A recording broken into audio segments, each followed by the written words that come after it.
How's it going today, Jera? Welcome back. And if you're new here, thanks for stopping by. Don't forget to subscribe before you leave. Today, we will be talking about 1, 2, 3, 4, 5 everyday items I gave up when I became a minimalist. Minimalist Downsizing.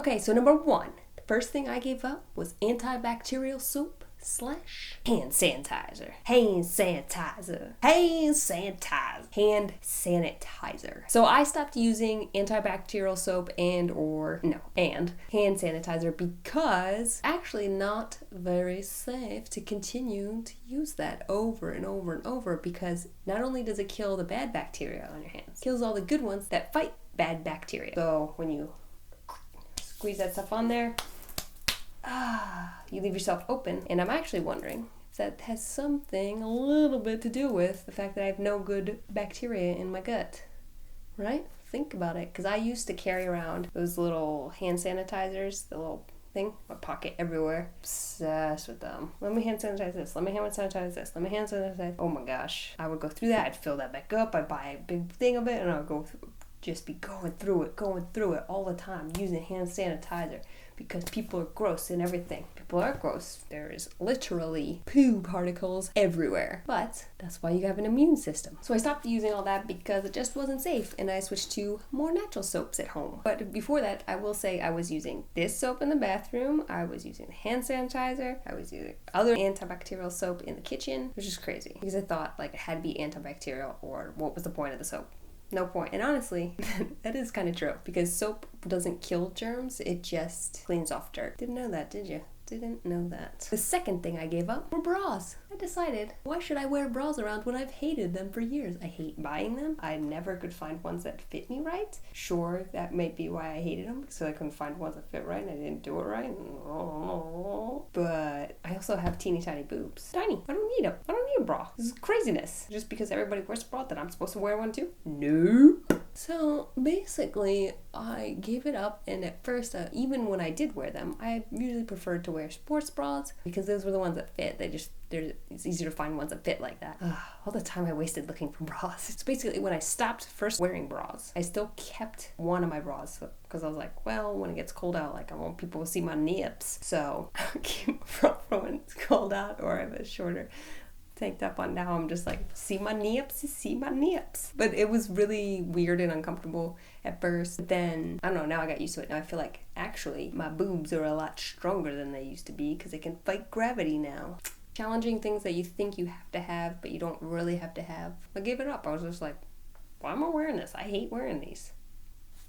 Number 3, the third thing I gave up when I became a minimalist was a mattress. For years, slept on mattresses. All growing up as a kid, mattress. Then when Brendan and I moved in together, mattress.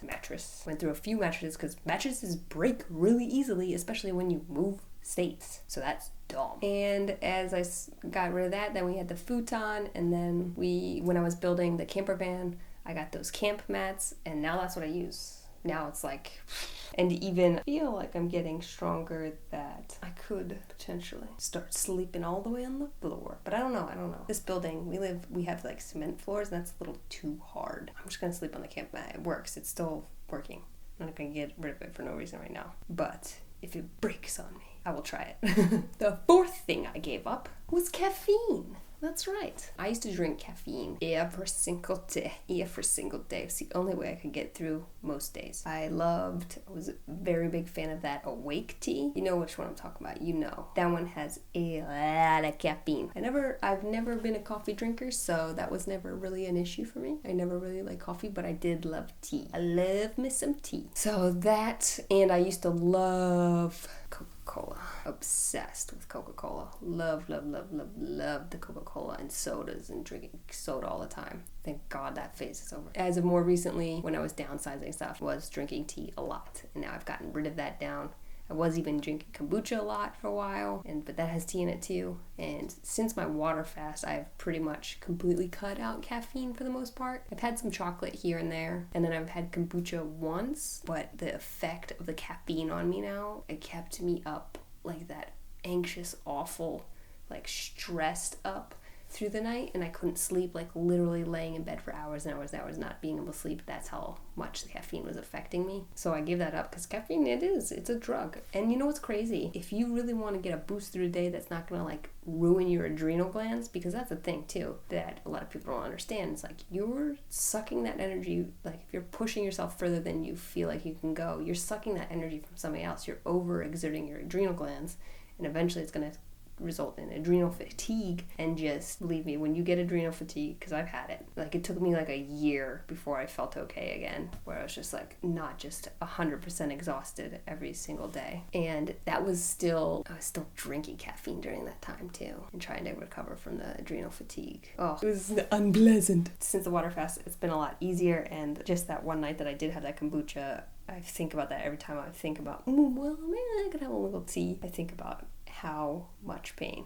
Caffeinated tea, non-caffeinated tea, I will try now, but I'm a little worried because I do have allergies to flowers, so flowers and me don't always mix, and herbal teas tend to be real flowery. And until I feel like I've gotten my good bacteria all better, I feel like it's just like, it's not worth the risk yet. I feel like later when I'm healed up, I'll be able to drink that stuff again. But no, I can't. The fifth thing I gave up when I became a minimalist was having chairs at the house. Weird, right? I know. You think, what do you sit on? Like, we got rid of the couch, and I remember all the time working at my computer having such a hard time finding the right chair. One that didn't hurt my back, hurt my neck, put me in a weird position, wasn't comfortable, couldn't sit there forever. All that silliness. And now I just sit on the floor against a wall. Sometimes I'll roll up a shirt or a pair of pants, stick it in that one little section between your back that like curves out, give you that lumbar support, and that's it. I can sit on the floor now, and it's the best seat I've ever had. There are seats literally everywhere. And as you do that, it gets easier and easier to sit on the floor. So when you're out and about and you're tired and you're like, oh, there's no seats, you're like, I'm sitting on the ground.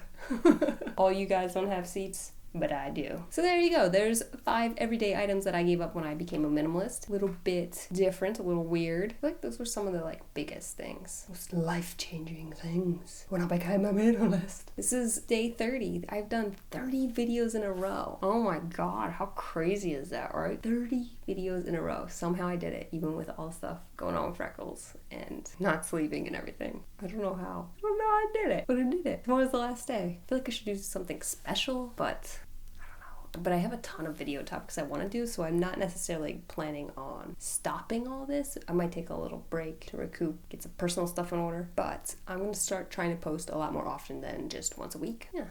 Alright guys, if you like this video, give it a thumbs up. Don't forget to put some comments in the comment section below. Do you have any other questions about my minimalist journey? Don't forget to subscribe before you leave. Alright newbies, it's been delightful, but I gotta go.